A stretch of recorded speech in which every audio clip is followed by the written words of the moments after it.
that they are the true children of the Lord. You know what I mean? Can you grab me Revelations 2 and 9? I always like to start with this verse. You know what I mean? Because we are the true children of the God. There's a group of people out there who call themselves Jews, but they are not. And they have taken our lineage, they have taken and captured our ancestors and put them through slavery. You understand? They have taken our name, they've taken our identity, and they bastardize our culture. Those type of people are not the real children of the Lord, of the children of the Bible, or the children of Israel. You know what I mean? And there's so many different books written about these certain groups of people. You know what I mean? The fake Jews, right? It's called the 13th tribe. You should read about it. Their own people talk about how they're not the real chosen people. You understand? In the Bible, there's only 12 tribes. All right, you grab that scripture for me whenever you're ready, sir. The book of Revelations, chapter 2 and verse 9. I know thy works. Right.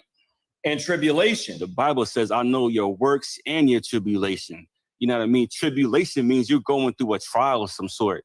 Those fake Jews that's fighting Palestine right now, about to go into a World War III, they're not in no tribulation. They own everything.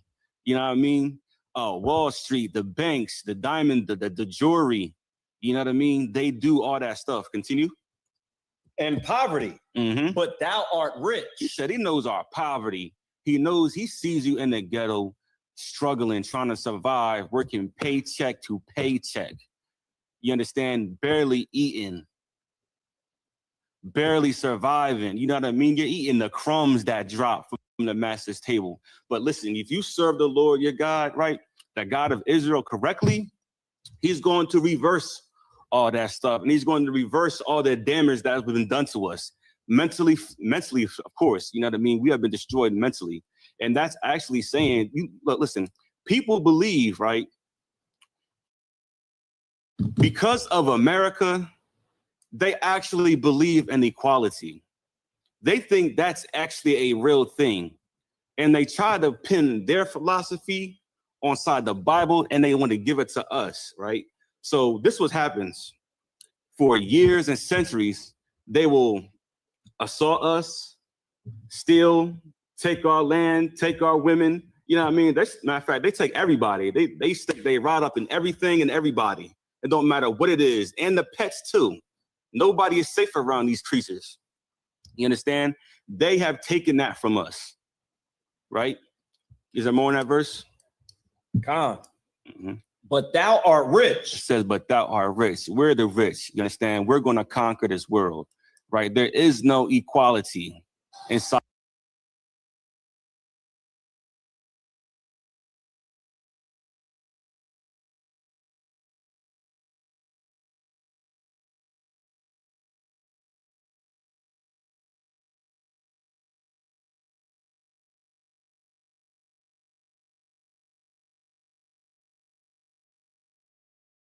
Inside the Bible, there is no equality inside America.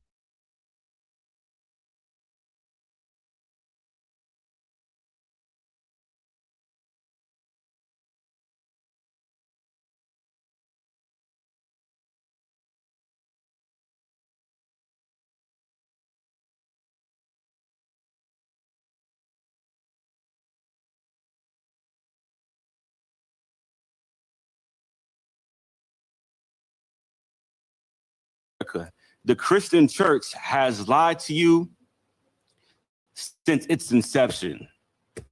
You understand? They always try to pull that on or pull the wool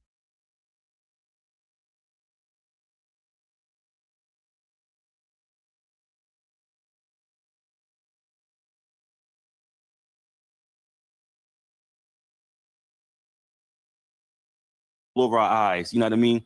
To make us think about certain things, to make us think that, okay, we have the same opportunity as somebody else.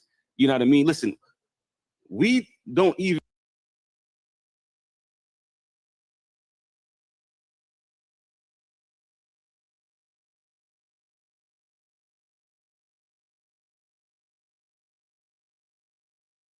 listen. This was so crazy about this, right? The oppressor thinks that we are on equal footing in terms of economics, you know what I mean? Money and stuff like that. When they had a 400, 500 head start, and they still have a head start on. They still have a head start on us, you know what I mean? Well, our people went through redlining. You understand? When they were able to buy houses and they stopped the blacks and Hispanics from buying houses. You know what I mean? They bought up all the land. You know what I mean? They stole from the land from the Native Indians. They stole all that. You know what I mean? All that. And I'm here to let you know that there's no such thing as equal opportunity. Not in America and not inside the Bible. And let me prove it. We're going to go to the book of Genesis. We're going to start with Abraham. You understand? Because a lot of Christians believe Ishmael had a fair shot at this. You know what I mean? They think Esau had a fair shot when indeed they never had a shot at all. They was always excluded from the time they were born. You understand? Let's go to Genesis.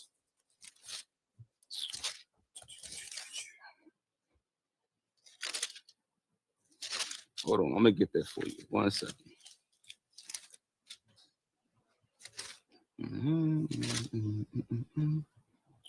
Let's go to Genesis chapter 16. We'll start at verse 1. The book of Genesis, chapter 16, and verse 1. Now Sarai, Abram's wife, bare him no children. Right. And she had an handmaid, an Egyptian, whose name was Hagar. And Sarai said unto Abram, behold, now the Lord have restrained me from bearing. I pray thee, go in unto my maid. It may be that I may obtain children by her. And Abram hearkened to the voice of Sarai. Now, this is story of how Ishmael is going to be born and how Ishmael is going to be brought into this picture. You know what I mean? Sarai, Abraham's wife, she didn't believe in the promise that God told them, that God told Abraham and Sarai. You know what I mean? She didn't believe. So she told her servant Hagar, which was basically like a surrogate mother, you know what I mean, to bear children in her stead, in her stead, you know what I mean, however the word is pronounced. You know what I mean? She had her bear children for her, right? And came out Ishmael, right? Keep going. Khan. Salakia, one moment. And Abram hearkened to the voice of Sarai.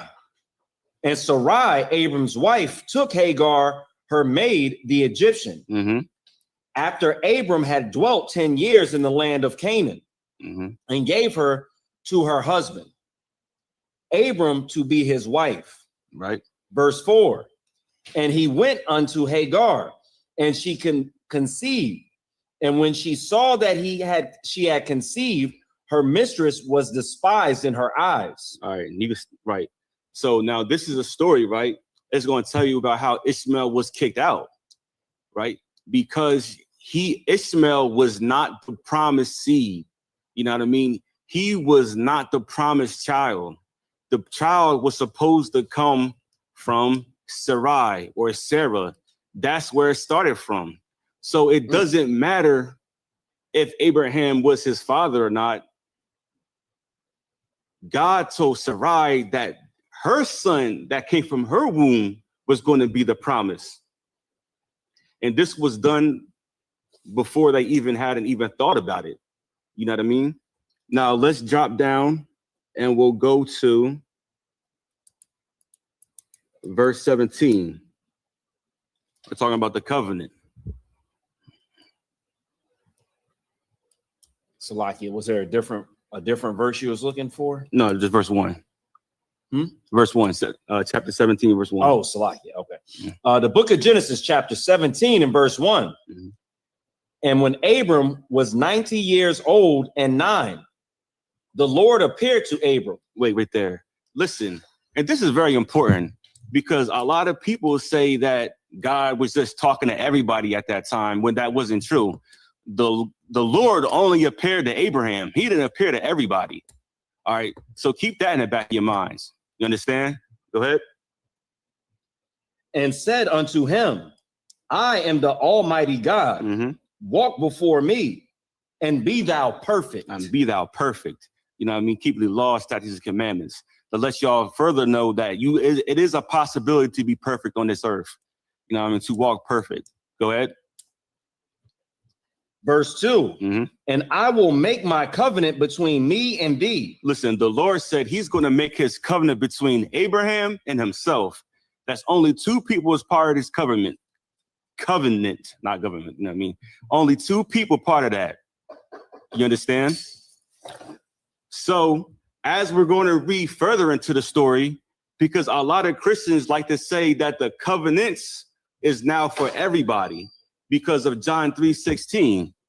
You know what I mean? They like to say that God is for everybody, and that's a lie. The covenants was only given to Abraham, and then Abraham passed it to Isaac, and then Isaac passed it down to Jacob, and then Jacob's name was changed to Israel. You understand? And then the 12 tribes of Israel had gotten the covenant of the Lord. Now we can read on, right? Verse 3, and Abram fell on his face, and God talked with him, saying, as for me, behold, my covenant is with thee, and thou shalt be a father of many nations. Neither shall thy name any more be called Abram, but thy name shall be Abraham. For a father of many nations have I made thee. So understand, so this is also something that you have to understand, right? If God made a covenant with all nations, then why didn't he change their names? Think about it. He changed Abram's name to Abraham, and he told Abraham he was going to be the father of many nations. That promise wasn't given to everybody. The covenant wasn't given to the whole world. It was given to one man and his seed, right? Go ahead, verse 7, please. Verse 7. And I will establish my covenant between me and thee. God and Abraham. Go ahead. And thy seed after thee in their generation. And his seed after him. That's where it's coming from. It's coming from the seed. That's who falls in line. It's like you're passing down an inheritance. You know what I mean? You can ask anybody, ask any father, right? And you you have something set up for your sons or for your children. You know what I mean? And are you going to, when you pass away and it has to be transferred, you're not going to say it's not for everybody just because they happen to stumble upon it. Right. You know what I mean? You just can't happen to stumble upon it and now claim this as yours, as your blessing. This is for his seed and his seed only. Keep going. And I will establish my covenant between me and thee, and thy seed after thee in their generations, for an everlasting covenant. Right. To be a God unto thee, and to thy seed after thee. Right. He's going to be. Absolutely. The reason why the scriptures comprise one of the most important books that's on the face of the earth is telling us the history, the future.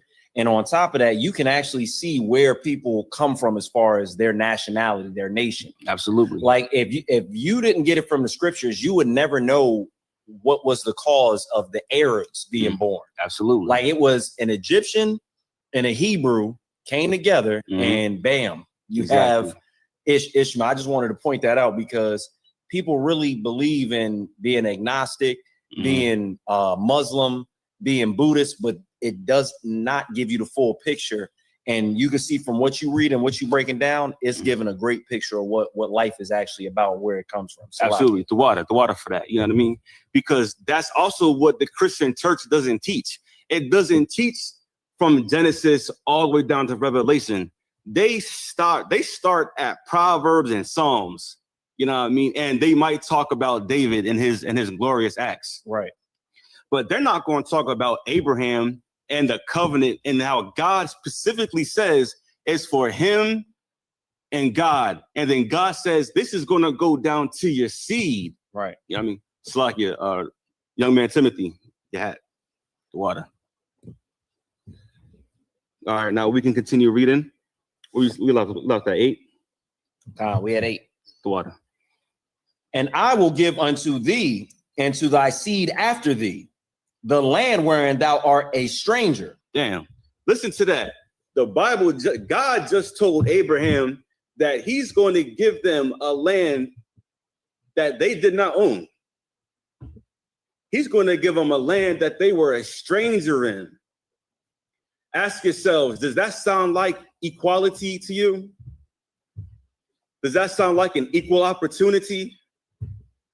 You know what I mean? That sounds like conquest and world domination, because that's exactly what the promise was. As long as Abraham and his descendants served the Lord, we was going to control this goddamn planet.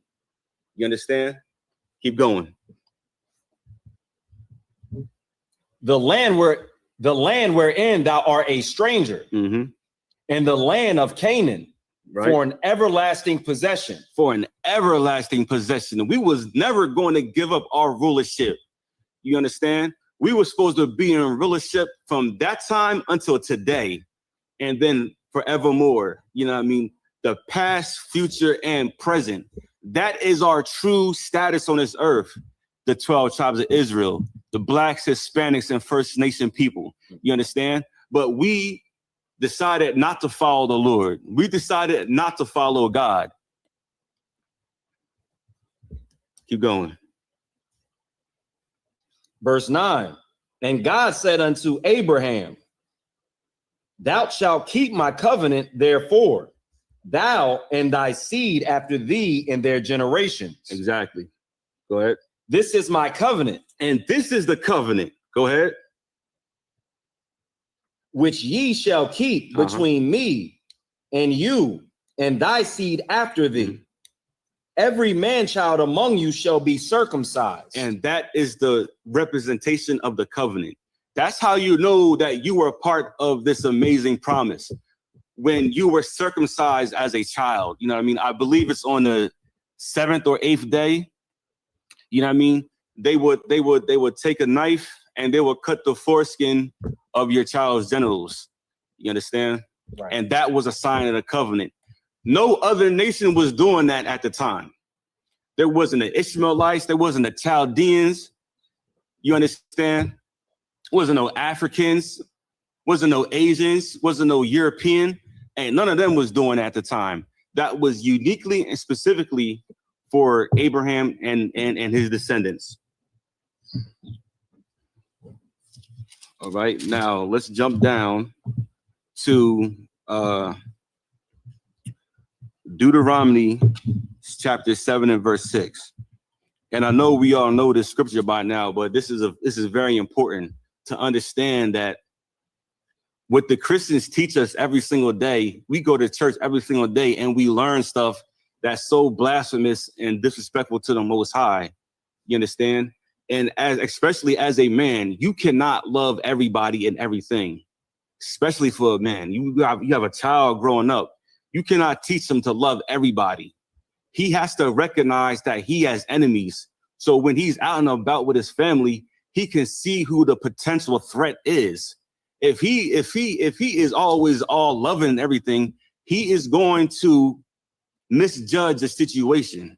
Right. And there's going to be a psychopathic murderer in front of his face, and he's going to try to forgive him. What that sound like? Dylan Roof. Dylan Roof was a murderer who came inside of a black church, sat with them for an hour, prayed for him, prayed in the black congregation, prayed for him, talked to him, and he still unalived all of them. And then as he's pulling the trigger, shooting them, reloading, not one person got up and tried to stop him. You know what they did as Christians? They tried to pray for him. They try to pray for a lunatic that was there to murder. You know why? Because they love everybody. And they think, and listen, and black people think that's what God wants. God wants you to defend yourself when you're being attacked. Go ahead, Officer Cole. If I could, I was just going to say, if that group of people knew the scriptures the way they were intended, they would have understood that, number one, you have to be careful about who you let into your congregation, because we don't let our enemies in a congregation. Absolutely. And number two, if they had ever read about the Maccabees, they would have learned from that, because the Maccabees were slaughtered on one of their Sabbath days. Absolutely. And then the next time it came around, they decided that they were going to fight. Absolutely. So those black people in there should have put up a fight, because faith without works is dead. And also you learn from, your forefathers and foremothers on the mistakes that they made. But if you don't read the scriptures, you're going to let Dylan Roof come up into that church. If you don't read the precepts right, you're going to allow yourselves to be, just unalived at the hands of one person, and it's many of y'all. That's crazy, right? Because that's the fear. And that's a heavy point that you brought out, because that reminds me of when Lot was captured by a heathen king. Right. You know what I mean?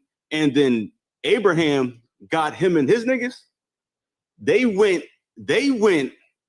and got Lot back. They went, it was like 300 of them. Something like that. Yeah, that wasn't a lot of them. And he said, man, I'm gonna get my nephew back. Right. You know what I mean? And they just captured him.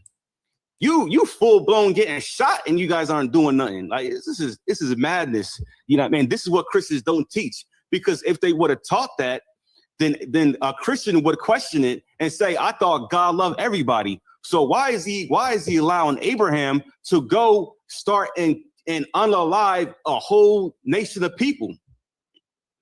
Why is he allowing them to do that if that's the truth? If God loves everybody, peace on earth, you know what I mean? What's that phrase Christians say? Start with a K. Damn, what's that? Y'all know it? It's like I got it. Kumbaya, my Lord. Don't that mean like peace or something? Yeah. Kumbaya, my Lord. You're over there singing that dumbass song and wonder why you keep getting punched in the mouth everywhere you go.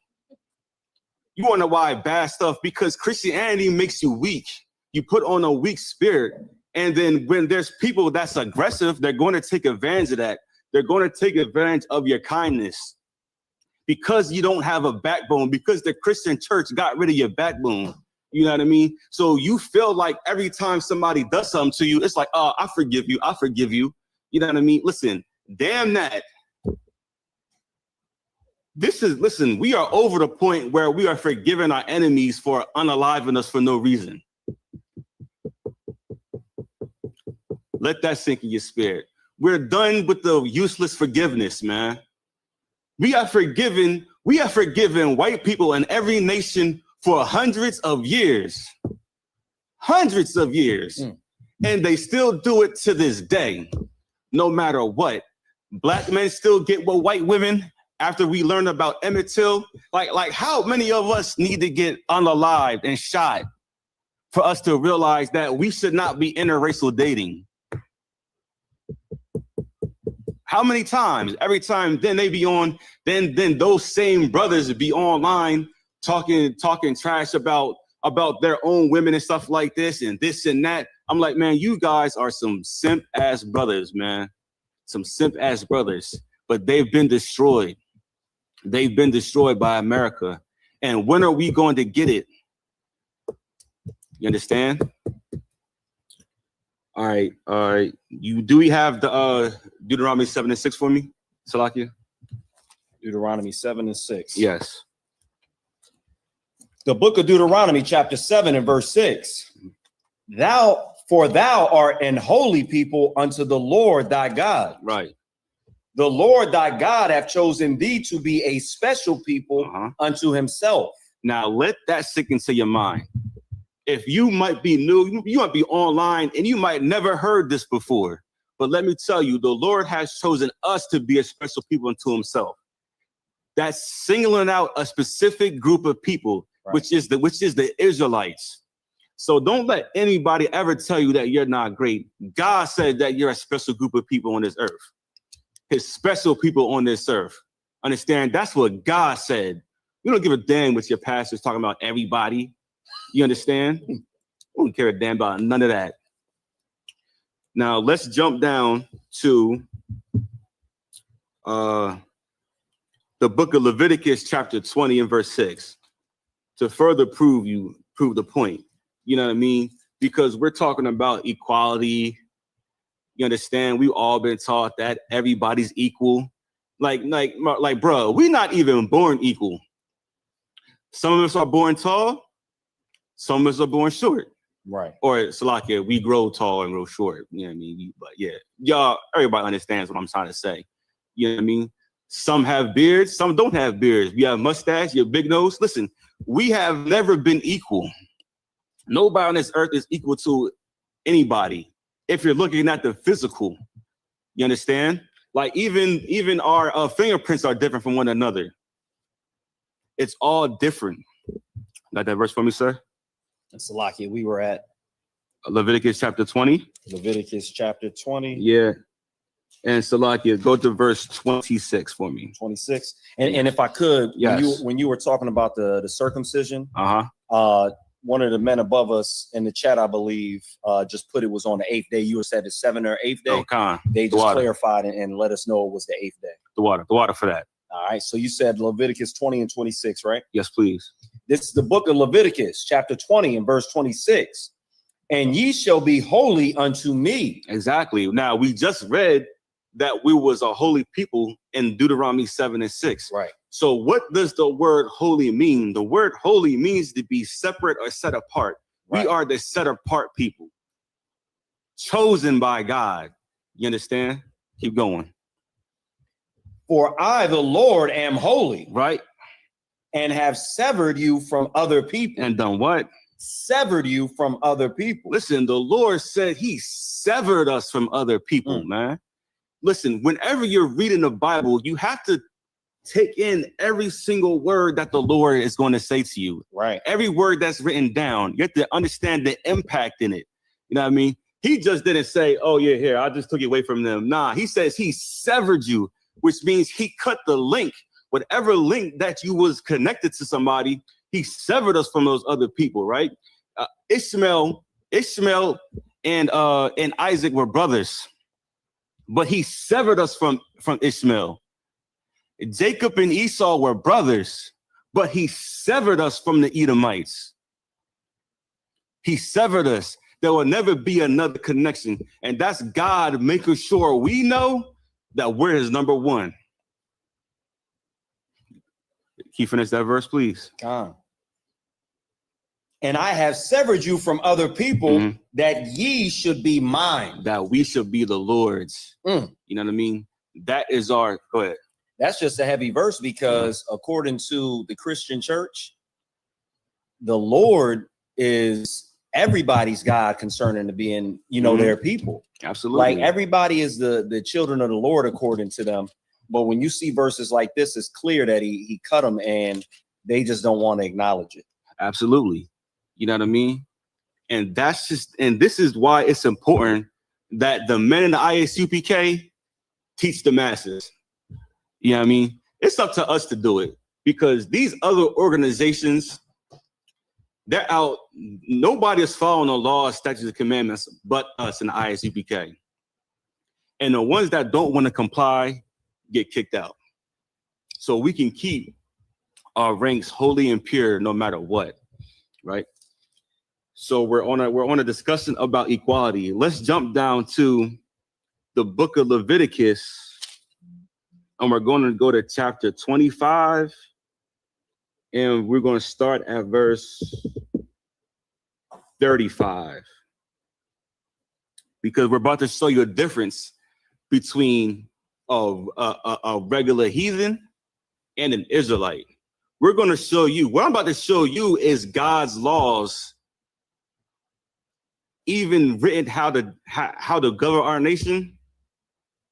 They make a difference between the heathens and us and regular Israelites. You can read it whenever you're ready, sir. The book of Leviticus, chapter 25 and verse 35. And if thy brother be waxen poor. If thy brother be waxen poor, right? Go ahead. And fallen in decay with thee. Then thou shalt relieve him. Yea, though he be a stranger. Though he be a stranger. You understand? Though he be a stranger, right? Keep going. Or a sojourner. That he may live with thee. That he may live with thee. So it's important that we understand, right?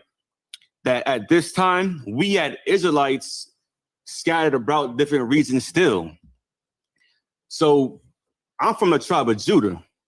There might be somebody from the tribe of Manasseh, right?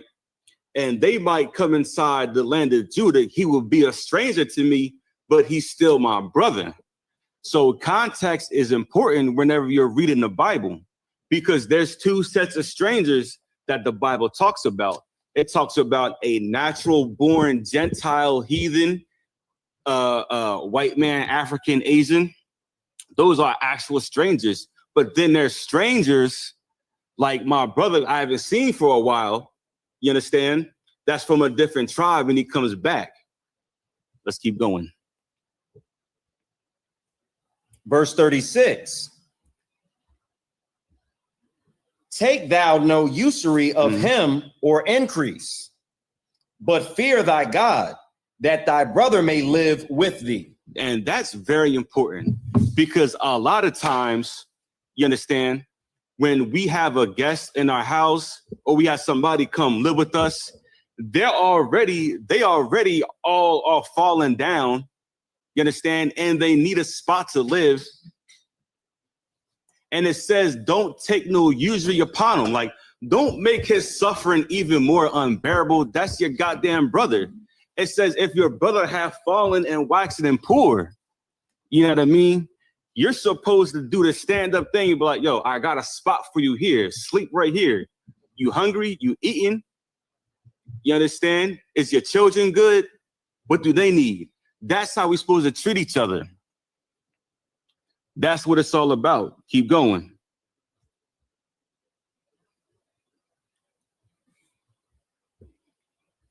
Verse 37. Thou shalt not give him thy money upon usury, nor lend him thy victuals for increase. Listen, I'm not going to tax you for nothing. There's no tax over here. You know what I mean? You're going to eat and just eat. Don't worry about paying me back. You know what I mean? Like some of these loan sharks out here. Do you see how high? Listen, we all have gotten a loan for a car or a house or something. You know how many taxes they put on those things? By the time you paid it back, that $20,000 car is like 40 grand. And then the car depreciates over time. So if you try to sell it, you're never going to get your money back for it unless you totally rip somebody off. But this is the work of the oppressor. This is his cruel and evil system. You understand, that we have to separate from. And this is why we have the laws of God. You should be thankful that we have these laws and we're not out here just like the oppressor. Keep going.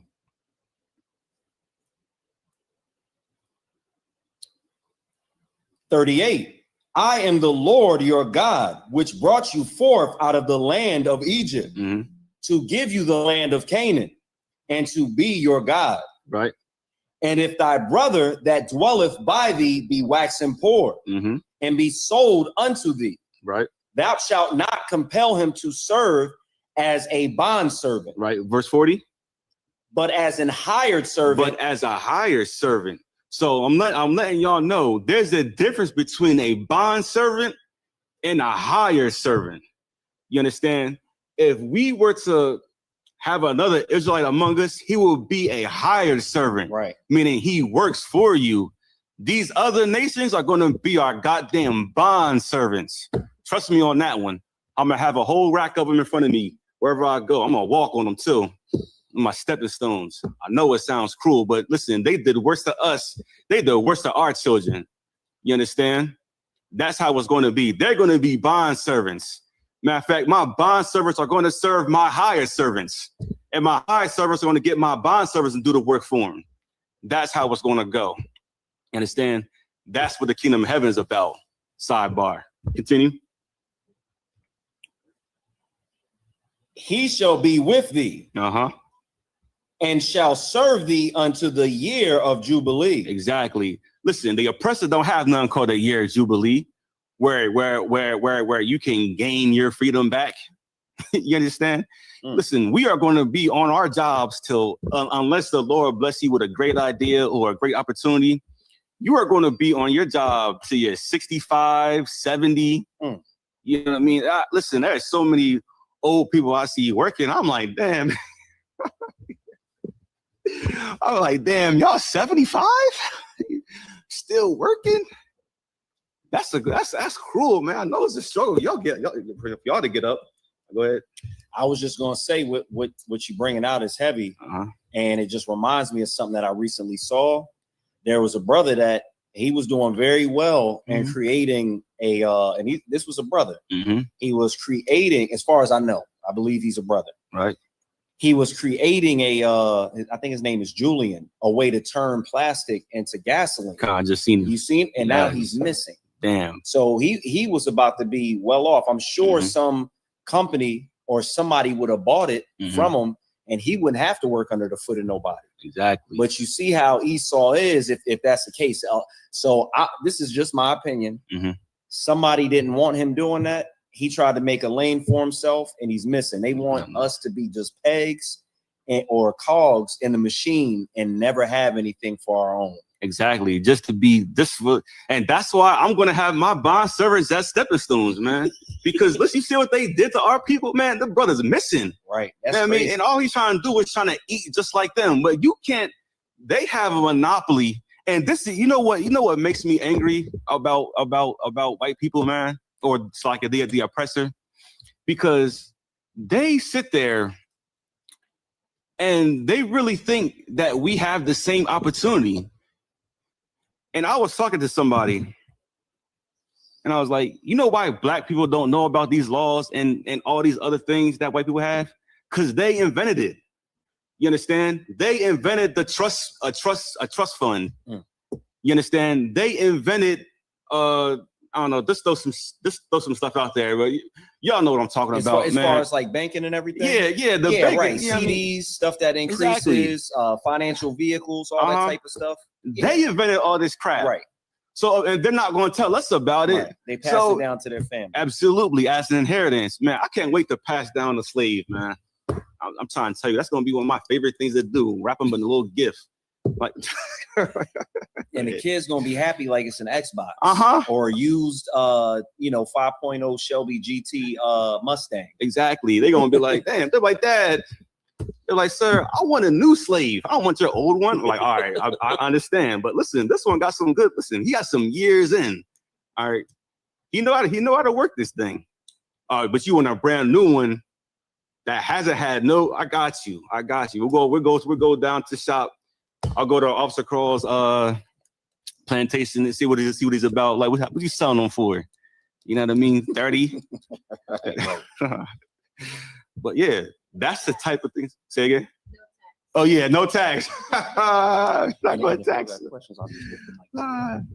Yeah, if y'all don't catch what the sister says, she says, and it's gonna be no tax. That's right, man. It's just here, $30 straight, boom. But you understand. That's some of the things that we need to look forward to. And this is why it's important for us to serve the Lord, because even in us serving the God and us disobeying God, the punishments and rewards are different. Right. You understand? When we disobey the Most High, everything gets shut down. Everything about your life going to go chaotic. You can look at a crack-headed, dope fiend oppressor. They can sit there and go to work, have a good old time. You know what I mean? They get high, do all kinds of crazy stuff, and go to work the next day. You understand?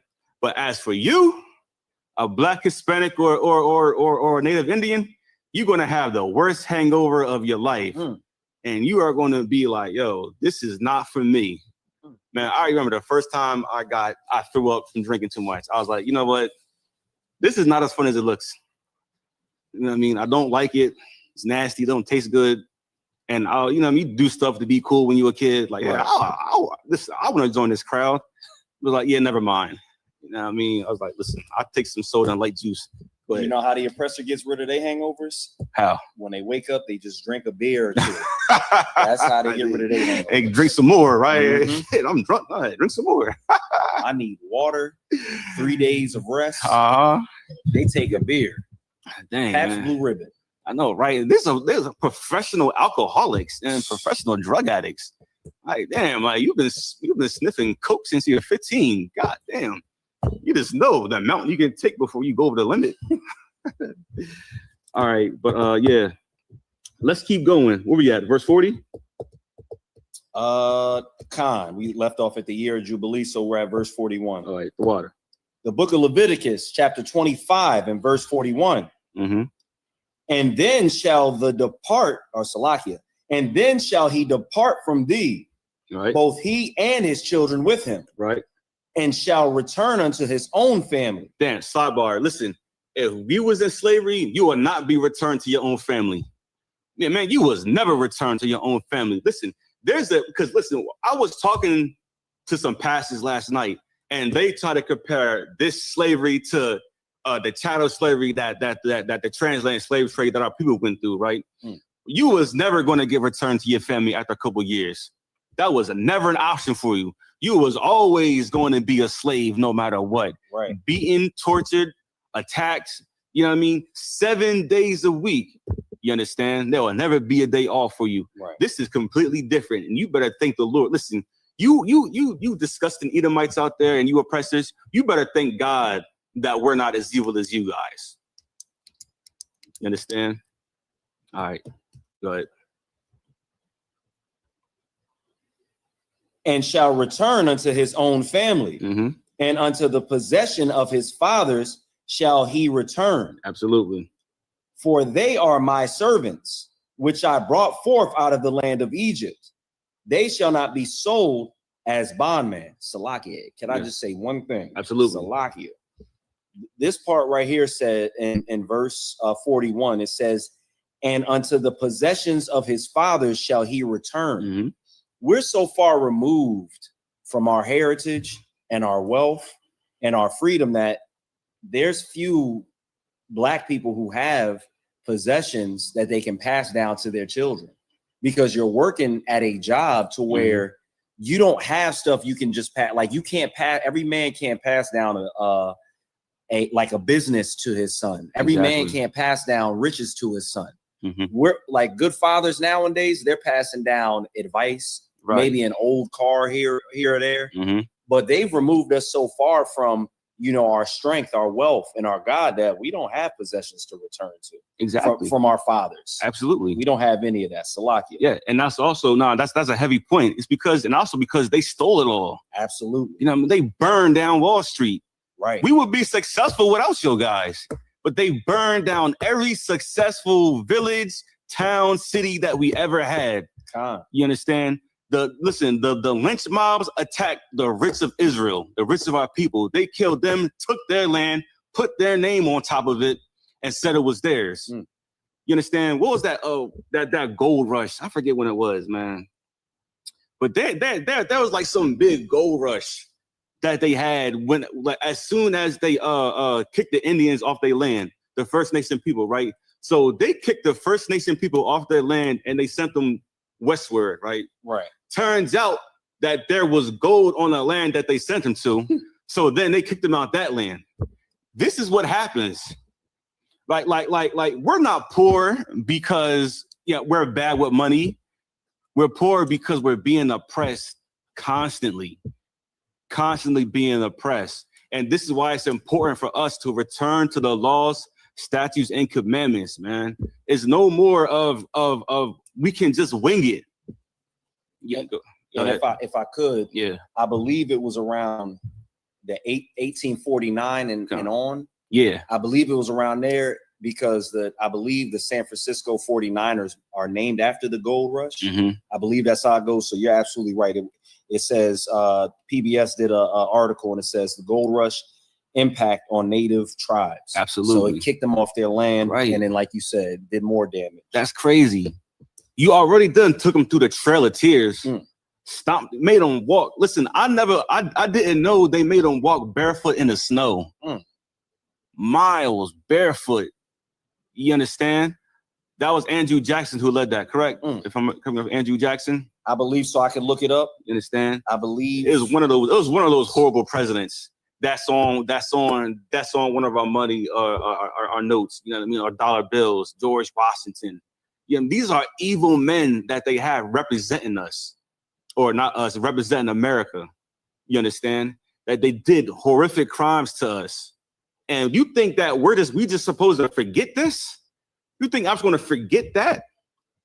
I know there's some black people who do want to forget, and they will celebrate Thanksgiving and eat with some wicked people, but not over here in the ISUPK. We won't do none of that. We're going to celebrate the Passover, which is the destruction of our enemies. Yep. Andrew Jackson at the water. Right.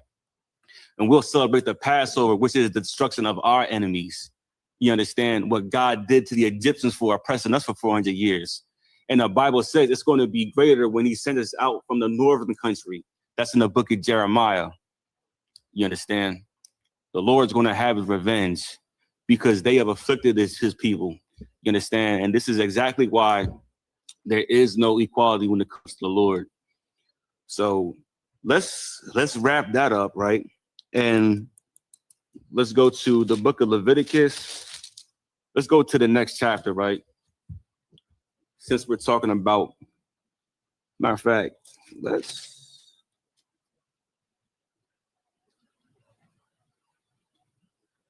go to 44. Yeah, let's keep on going with this one. Verse 44? Yes, in verse 25, chapter 25, 44. The book of Leviticus, chapter 25 and verse 44.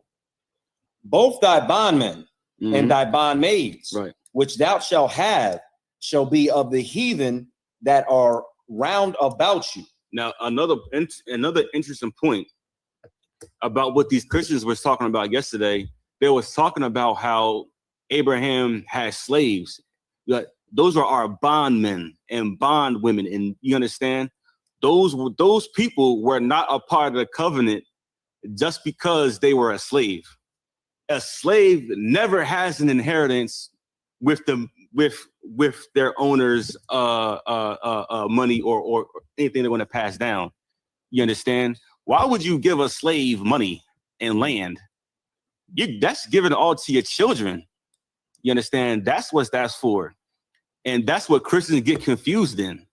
We're not gonna be equal with them. You know what I mean? They're not equal with us in ruin. They're going to be slaves in the new kingdom. Somebody's going to build up my grocery store. You understand? They're going to build up all my houses, my villas. You know what I mean? They're going to make a big ass swimming pool for me and my family. Keep going. Both thy bondmen and thy bondmaids, which thou shalt have, shall be of the heathen that are round about you. Right. It shall be of the heathen. Understand the language when you read in the Bible. Your pastor will never bring this out. Bondmen and bondwomen are for the heathens only. Israelites are hired servants. There's a difference. Keep going. Of them shall ye buy bondmen and bondmaids. 45. Moreover, of the children of the strangers that do sojourn among you, of them shall ye buy, and of the families that are with you, which they begat in your land, and they shall be your possession. And they're going to be our possession, right? Keep going. Yes, Smith. What's wrong? Thank you. Okay. I just have a question about the Israelites being a hired servant.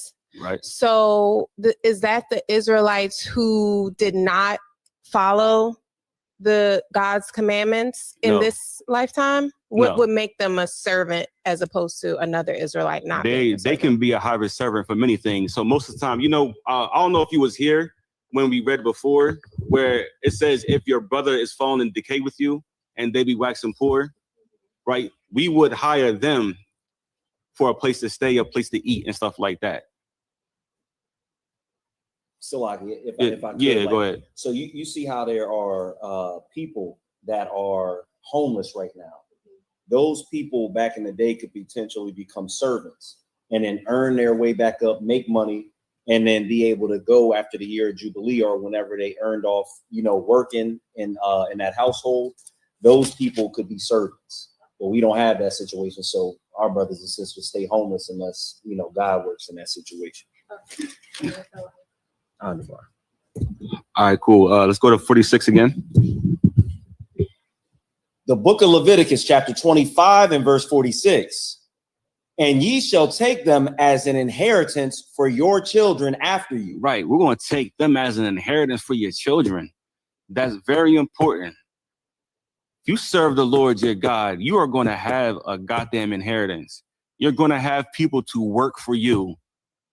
You understand? Man, in the book of Deuteronomy, it says that our women didn't even touch the soul, didn't even touch the ground because they were that tender and delicate. And we're going to go back to that. Salaki, if I could. Yeah. I don't want to say too much on that because next Monday I'm going to be kind of talking about that. Oh, the water. But now, versus what you said about so tender and delicate that their feet don't even touch the ground. Right. They have images of our sisters barefoot fighting in the streets on all these reality television shows. Just terrible. Salaki. Absolutely. Nah, you're absolutely correct. Like the baddies show, the Bad Girls Club, man, just madness. I'm like, this is not, how can this be entertaining?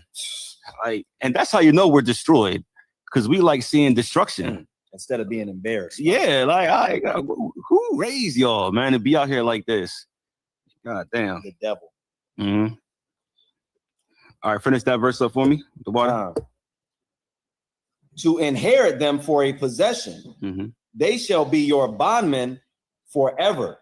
Forever. Go ahead. But over your brethren, the children of Israel, ye shall not rule one over another with rigor. Exactly. We're not going to be our highest servants. We're not going to rule over them like we're going to be dictators or anything like that. Right. You understand? Like, we're going to be like, oh, bro, do this, do that. You know what I mean? We're not going to be like your bosses at the job, at your slavery. We're not going to be like that. You understand? We're not going to rule them with vigor. All right, now let's go down to chapter 26. You understand? This is some blessings, and this is how we understand. The Lord is only talking to Israelites, and this is all part of the covenant. This is what I want to get everybody to understand. These are part of the covenant.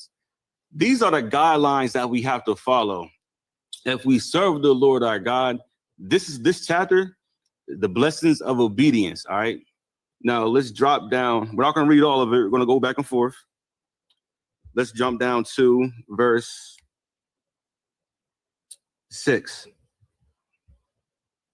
The book of Leviticus, chapter 26 and verse 6. And I will give peace in the land, and ye shall lie down, and none shall make you afraid. Man, it says none shall make us afraid, man. Nobody. We're never going to have fear of nothing. Right. I know how many of us ever got pulled over by the police, and you had that, your heart dropped, your stomach dropped. You know what I mean? Like, boom, snap. I know some, because you hear the horror stories. We see the horror stories that happens to us, man. We're no longer going to have that feeling anymore. You understand? We're not going to feel oppressed anymore. We're not going to be afraid to talk back to our bosses when they're treating us like trash. You understand? Mainly because we're going to be the bosses, but y'all understand what I'm trying to say, right? I bet. Let's keep going. And none shall make you afraid. And I will rid evil beasts out of the land. Neither shall the sword go through your land. Listen, that's true peace. We read in the beginning in Revelations 2:9 about the fake oppressor Jews, right? There's no peace in their land right now. If they're the so-called real ones, there's no peace there yet. They're still fighting. The Lord said there's going to be peace in our land when we're doing the right thing and obeying Him. Keep going. And ye shall chase your enemies. And we should do what? And ye shall chase your enemies. Absolutely. We're going to chase our enemies, man. We're going to chase them down. Go ahead. and they shall fall before you by the sword. Absolutely. And 5 of you shall chase 100. There's going to be 5 brothers going to chase 100 men down, 100 heathens. We're going to be that powerful. That's how strong we are if we serve the Lord. 5 of us is going to take down 100 of them. That means one man, one righteous Israelite is worth 20 heathens. That's the comparison right there. You're strong at, 25. Nah. It said 5. Hold on, Salakia. 5 and 100 is 20. Salakia. No worries. All right. It's my second day messing up. I'm once at a time. So I'm going to on it. Yeah. No problem at all. You know what I mean? 5 of us is worth 20. Is worth 20 of them. I mean, one of us is worth 20 of them. You understand? That's how strong and powerful we will be. That is not equality, man. The heathens don't have this promise. It's not for them. Continue. And 100 of you shall put 10,000 to flight. 100 to put the 10,000 a fight? 100 against 10,000? You have an army of devils outside your door. And there's 100 of us. Just 100. We're gonna chase them. They're gonna go out running. Listen, man, you better stop eating pork if you want this kind of power. Right. You better stop having sex with white women. Stop being a LGBTQ member. You understand? Simple stuff. This is the power we have simply by obeying the Lord, giving up birthdays, giving up Christmas, giving up Thanksgiving. We'll have this kind of power. But we also have to take the Lord serious. You know what I mean? You got to take this thing seriously. Keep going. And your enemies shall fall before you by the sword. Verse 9. For I will have respect unto you. Wait, I thought God didn't have respect of persons. He just said, I'll respect unto you. He will always, listen, the Lord will always take your side. As long as you're righteous. Right. Always do it. You understand? Keep going. And make you fruitful and multiply you and establish my covenant with you. Right. And that's part of the covenant. You understand? As long as we do these things, we are going to be part of the covenant with the Most High. You understand? Now let's jump down to 14 real quick. Verse 14. But if ye will not hearken unto my Salakia, but if ye will not hearken unto me, and will not do all these commandments, and if ye shall despise my statutes. Man, if you despise his statutes, you know what I mean? If you despise these ordinances, these laws that God created, if you can't stand the fact that you can't have pork and you just have to go out there and have a piece of bacon, you understand that you have to go celebrate your stupid birthday. You have to go celebrate dumbass Christmas. You have to go celebrate, you know what I mean, food. Like Thanksgiving, you're literally just eating. Right. And you can literally do that on any other day. But you have to do it on a day where it represents the slaughter of your relatives, of your family. You can all get together any other day, but you want to do it on this day to eat food. But macaroni and cheese and stuffing. Stuffing is nasty. And cranberry sauce. You understand? We do that for that day, for them. Keep going. And will not do all these commandments. And if ye shall despise my statutes, or if your soul abhor my judgments, so that ye will not do all my commandments, right, but that ye break my covenant, I also will do this unto you. Listen carefully. I'm trying to tell you, there is no equality. We're going to have a worse punishment for disobeying the laws of God than any other nation out there. Read this. Continue, please. Khan. I will even appoint over you terror. Damn. Consumption. And the burning ague. That shall consume the eyes and cause sorrow of heart. And ye shall sow your seed in vain. Damn. For your enemies shall eat it. It says you're going to do everything in vain.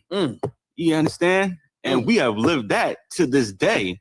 He said, listen, God said he's going to appoint terror over you. Listen, man, whatever your worst fear is, that is coming for you. Go ahead. Salaki, I was just going to say, what you're saying is perfect, because even until this day, in today's time, brothers and sisters are doing amazing things, whether it be inventions, creating songs, music, television shows, ideas, food recipes. And the enemy just goes ahead and steals it all from us, no matter what we do. One of the things that keeps racking my brain, I don't want to be, a brother talking about chicken, because they put that's all we eat. But a brother invented the buffalo chicken recipe. Right. And his so-called Edomite friend stole that recipe from him. Damn. And now his people get nothing. All of the great music that we create, R&B, rock and roll, hip hop, country, all that came from us. Absolutely. But who benefits off of it? Who takes the fruit of our labors? The so-called white man, the oppressor. Absolutely. Nah, because that's heavy. That reminds me, you know that song by Bobby Shmurda called Hot Nigga? Yeah. Man, he got out of prison and he said he made I think it was the numbers were so low and their numbers were so high. It was millions of dollars they made off that song. And he probably made $1,200. Yeah.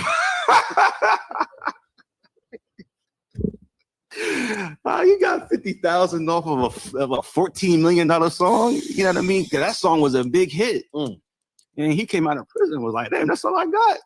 And they ate off him, man. All right, keep going. Salakia. We're at the middle 17. And I will set my face against you, and ye shall be slain before your enemies.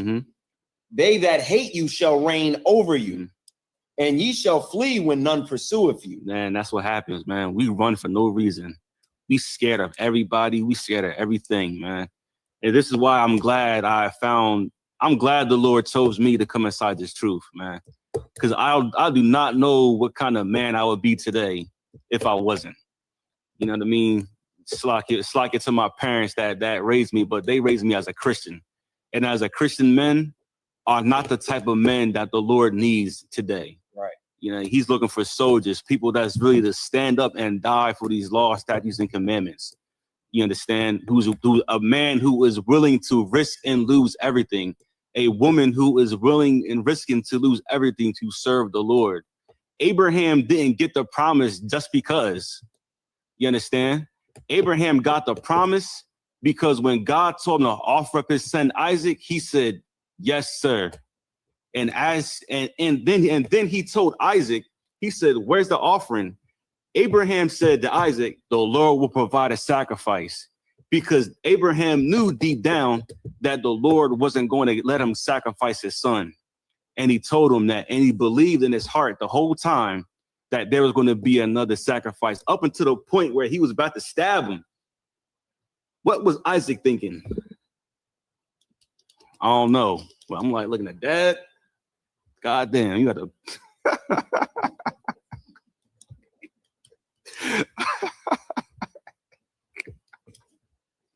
I don't know, man.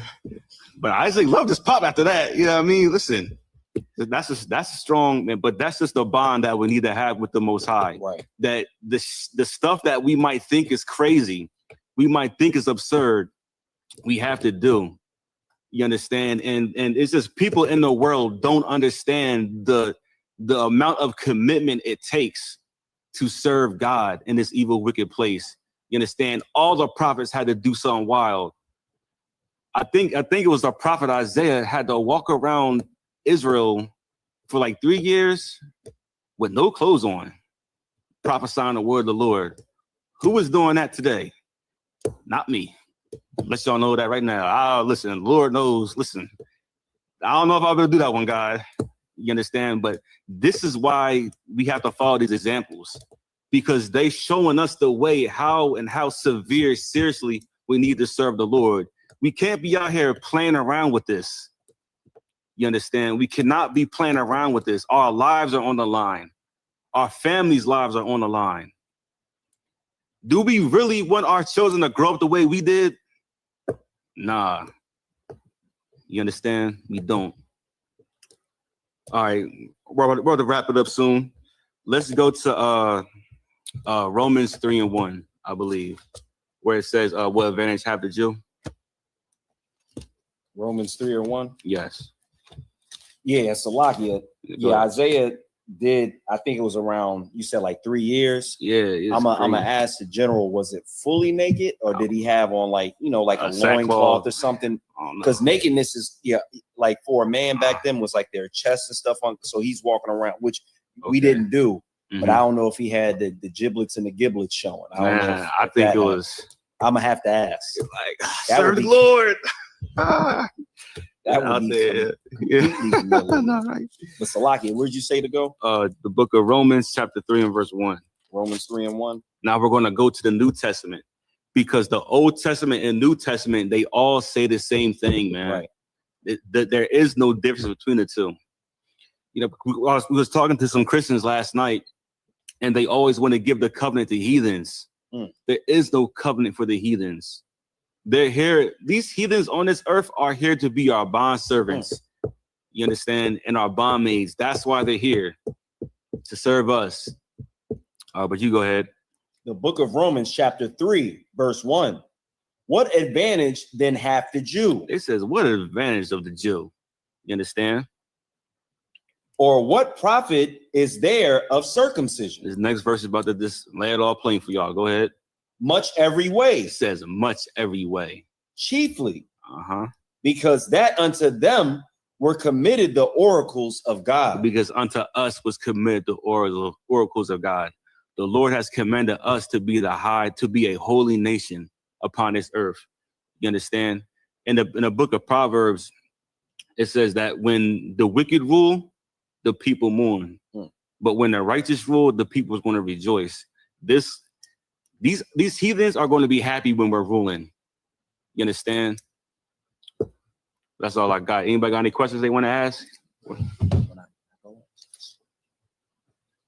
I'm gonna have you come down and control this when I walk up. All right, no sweat. I'll fix it though to point at me. You can just end the class. All right, no problem. With that being said, we're going to pass the class over to Precinct Officer 500 Call.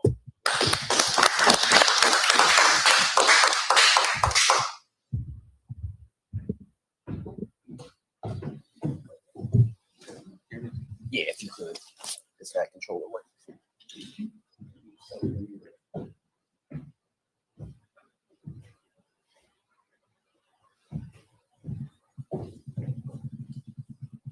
Yeah.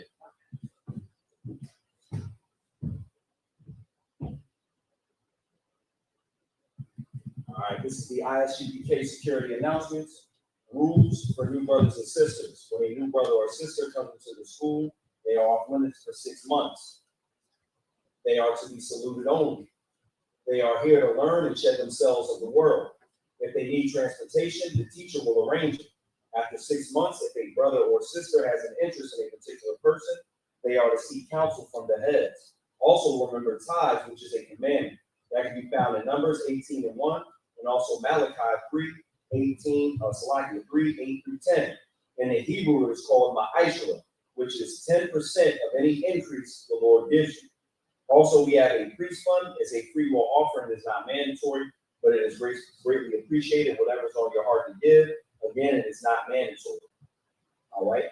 Up and coming holy convocations. Let's see what we got coming up. I believe on September 21st is the memorial of the blowing of the trumpets. It is the first day of the 7th month. That can be found in Leviticus 23:24-25. All right. And with that being said, if you want to be a trooper in the school, remember to wear all black boots, pants, and shirt, and headband. All right, man, in Israel, Amijim, which means to stand. Amayim Shabbat, Amijim, Barak. Yahweh Shem Yahshua Brakathon.